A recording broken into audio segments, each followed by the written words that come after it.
अस्सलामुअलैकुम, welcome to my grammar session. तो सबसे पहले हम स्टार्ट करेंगे बेसिक इंग्लिश फार्मूला से। तो what is the basic English formula? The basic English formula is subject plus verb plus object. Okay, so first we have subjects. Okay, so the definition of subject is the doer of an action in a sentence. So what does it mean? कि जो भी action perform हो रहा होगा, जो भी action perform कर रहा होगा सेंटेंस के अंदर, तो वो हमारा सब्जेक्ट होगा. If I am giving you the example, so let's see. I am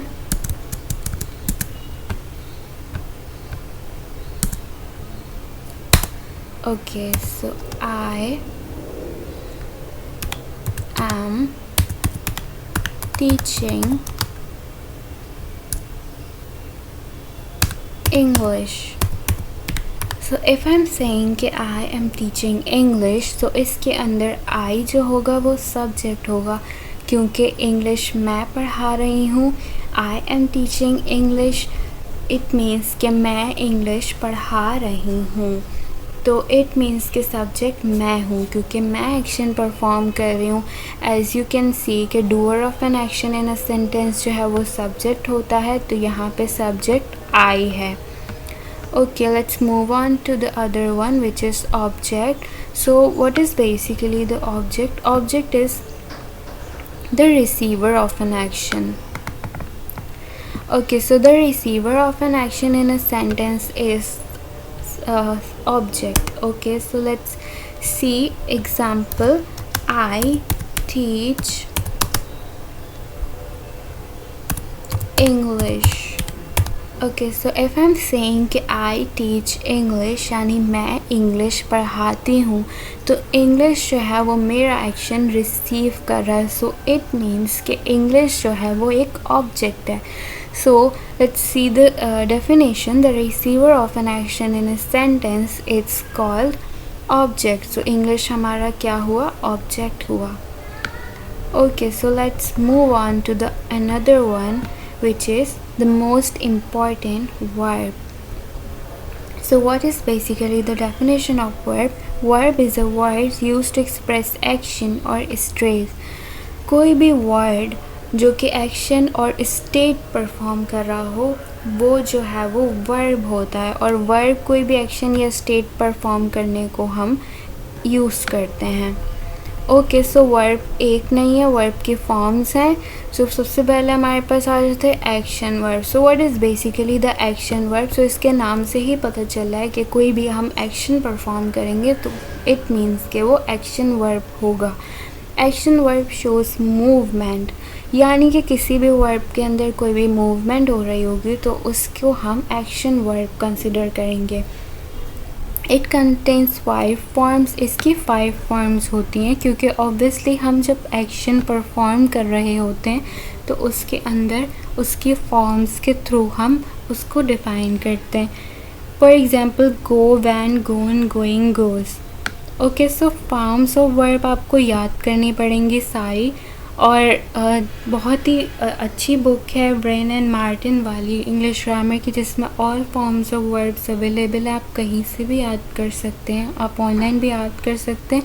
but forms of word to learn is very very important, so you have to learn all the forms first. Okay, so इसकी हम example ले लेते हैं. Okay, so इसकी बहुत ही आसान पहचान है. कोई भी एक्शन परफॉर्म करना, यानी कि खाना, पीना, जाना, सोना, किसी भी चीज़ के आगे उर्दू में ना आ रहा हो एंड में, जैसे कि खाना, पीना, सोना, जागना, जाना, सो उसको हम जो है वो एक्शन करेंगे. जैसे आई एम स्लीपिंग, यानी कि मैं सो रही हूँ, यानी कि मैं कोई एक्शन परफॉर्म कर रही हूँ. इफ़ आई एम सेइंग कि आई एम ईटिंग फूड, तो इसका मतलब कि मैं खाना खा रही हूँ. इस वक्त मैं खाना खा रही हूँ यानी मैं एक्शन परफॉर्म कर रही हूँ। सो ये हमारा एक्शन वर्ब हो गया। उसके बाद आते हैं state verb which is quite opposite to the action verb. So let's see the definition. It shows quality and condition whether it is good or bad. सो ये भी कोई भी क्वालिटी और कंडीशन होगी जो कि अच्छी या बुरी होगी। सो ये कोई कंडीशन होगी, इसमें कोई एक्शन परफॉर्म नहीं हो रहा होगा, ये सिर्फ स्टेट वर्ब होगा। ओके, सो स्टेट वर्ब के अंदर क्या होगा, कोई भी एक्शन परफॉर्म नहीं हो रहा होगा। I am feeling good. I'm feeling good. So it means कि मैं अच्छा फील कर रही हूँ। तो यहाँ पे कोई भी एक्शन परफॉर्म नहीं हो रहा है, यहाँ पे एक फीलिंग शेयर कर रही हूँ मैं कि मैं अच्छा फील कर रही हूँ, कोई भी एक्शन परफॉर्म नहीं कर रही। ओके, सो लास्ट में हमारे पास आ जाते हैं auxiliary verb. And another name of auxiliary verb is helping verb, जिसे हम हमेशा हेल्पिंग वर्ब के नाम से प्रोनाउंस करते हैं, but it's very important to know कि इसका अनदर नेम जो है वो ऑक्सिलरी वर्ब है। ओके, सो ऑक्सिलरी वर्ब जो है वो सारे टेंसेस में होते हैं, यानी प्रेजेंट, पास्ट, फ्यूचर, और मॉडल्स के अंदर भी होते हैं जैसे कुड, वुड और should. We will discuss modals as well. And structures के अंदर भी होते हैं, we will also discuss structures in our class. So basically auxiliary verb जो है वो कोई भी टाइम शो करने के लिए यूज़ किए जाते हैं, यानी कि प्रेजेंट टाइम, पास्ट टाइम या फिर फ्यूचर टाइम। ओके, सो ये नेगेटिव और इंटरोगेटिव बनाने के लिए भी इस्तेमाल होते हैं, और ये अफर्मेटिव सेंटेंसेस में हिडन होते हैं। So what does it mean कि वो अफर्मेटिव सेंटेंस में हिडन होते हैं, यानी कि कोई भी सिंपल सेंटेंस होगा तो उसके अंदर ऑक्सिलरी वर्ब हिडन होगा। जैसे कि आई टीच इंग्लिश, सो इसके अंदर कोई भी हेल्पिंग वर्ब नहीं है, सो इट मीन्स कि इसके अंदर हेल्पिंग वर्ब हिडन है। तो अगर मैं इसका नेगेटिव बनाऊं, like I don't teach English, so it means कि मैं इंग्लिश नहीं पढ़ाती हूँ, यानी कि मैंने इसका नेगेटिव बना दिया। सो डोंट जो है वो इसके अंदर हिडन था, सो इट मीन्स कि ऑक्सिलरी वर्ब यानी हेल्पिंग वर्ब इसके अंदर हिडन था। अब मैं यूज़ करती हूँ आई एम टीचिंग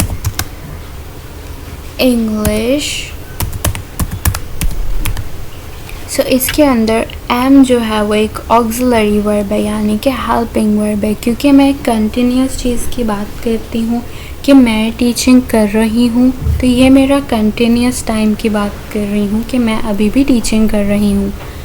तो इट मीन्स कि मुझे एम ने हेल्प आउट किया मेरा टाइम शो करने के लिए, सो ये हमारा एक हेल्पिंग वर्ब है। I hope it's clear now. Thank you so much for watching. In our next class, we will discuss about tenses. Take care. Allah Hafiz.